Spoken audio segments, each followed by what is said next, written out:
Hello YouTube, so this is Liloken. So this is a response to Elliptica 24's video on black witchcraft.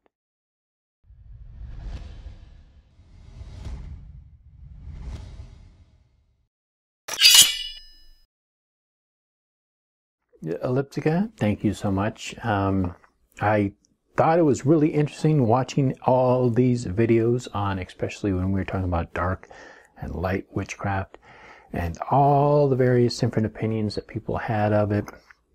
And with the minor exception of a couple of points, I think we all kind of, well, maybe I'm not going to go so far as to say that we all agreed upon the same thing, but it seemed like a lot of our theories of what dark was definitely in line.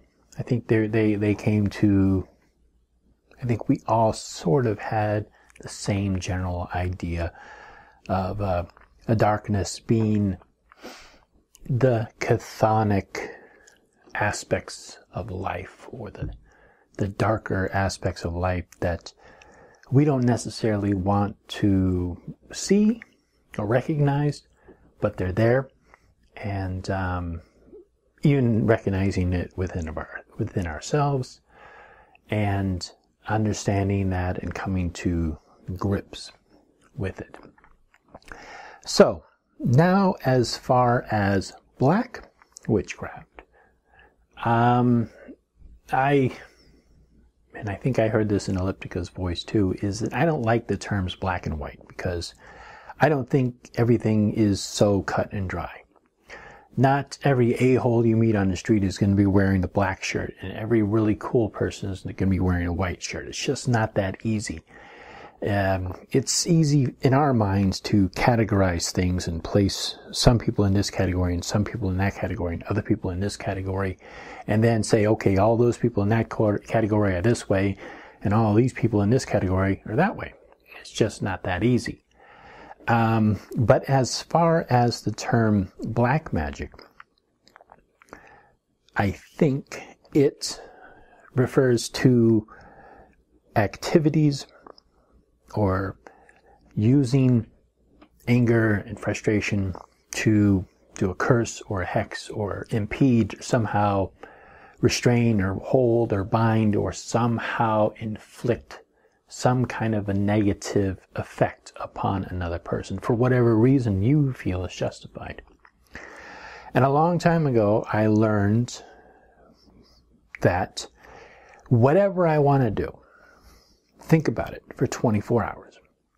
Now, the reason why this still sticks with me today is that in 24 hours, you may feel that the hurt that you felt, or the pain that was inflicted upon you, or the anger that you feel, the frustration, the jealousy, or whatever it is, has lessened. Or maybe you've got a different perspective on it, or maybe you think of it in a different way. And I think that that's generally true. I think it would be completely misleading for me to stand here and tell you that I've never felt anger, I've never felt insecure, I've never felt jealousy around a situation. The truth of the matter is, I feel it, and I want to do something. I want to change it immediately. And magic gives us that ability to, whether or not you believe it, if you believe it doesn't happen or you do believe it happens, it gives us that outlet to do something immediately. Unfortunately, if the effect does take hold and we act out of that single emotion, it is something that we can later on regret, if not immediately, possibly regret it. Or maybe nothing happens, and then we're even frustrated. Now we question our own ability. So I think there's a reason why there's been caution around doing something hurtful to someone or something that is black magic, because people before us have seen the effects of it, not only on the outside, but on the inside. If I did something out of anger at someone, And later on, they ended up in the hospital because they were in an auto accident, which could have been a complete coincidence. But if I believe that I was the cause of it, and later on I found out that the transgression that I felt that was inflicted upon me was actually the result of something else, and the other person was completely innocent, and now this person is in the hospital, and there's a question in my mind whether or not I was responsible for it. So that is something definitely to think about.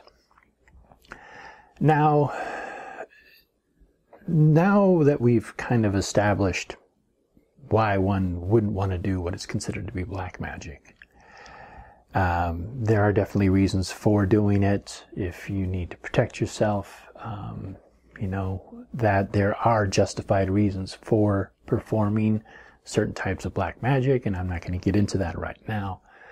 But the other aspect that I want to get into is this idea of no redemption. In the Christian belief, Lucifer fell from heaven because he made a transgression against God. He loved God and not man. And God told him he had to love man, and he said, no, I don't want to do that. Man's an idiot. And Lucifer fell. And then all that, and I'm not going to go into the whole Christian story of it. But when we incarcerate criminals and we put them into a jail and they sit in that jail for X amount of time and they come out, and if they were a felon, they're marked as a felon for the rest of their lives, and they can't vote, and they have a hard time getting a job. So basically, the whole idea of redemption becomes more difficult for that person because now they're labeled as a felon and as a criminal, and this becomes their identity. You're capable of doing good things and you're capable of doing awful things, but just because you do one awful thing doesn't mean that you're an awful person, and just because you do one good thing doesn't mean that you're a great person. It is our continued actions which really should define and do define us as the individuals that we are. I'd also like to hear other people's thoughts on this issue, and please leave a comment below and subscribe to my channel and Elliptica24's channel if you haven't already subscribed to her. She uploads more frequently than I do, and she always has very interesting topics. So that's it.